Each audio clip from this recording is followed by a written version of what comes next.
Hi guys, and welcome back. Today we're going to be looking at how to freeze your rows here on Excel. Now if you are new here or if you found this video helpful, please give us a like and a comment down below, as it really helps the channel out with the algorithm, and of course don't forget to subscribe. Okay, so you cannot freeze multiple rows, but what you can do is you can select where you'd like the freezing of your cells to start. So what I mean by that is when you are freezing your cells, for example, so we'll go here, we want to go up to view at the very top of your screen, and you can select where you'd like to freeze. So if we freeze the top row, for example, the top row will always be visible no matter where we go on the document, but you can only select up to row 10 by normally going through this option.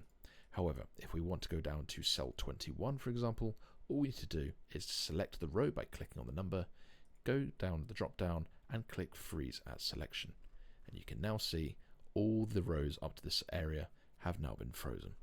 So I hope that was helpful. Thanks for watching. Don't forget to like and subscribe.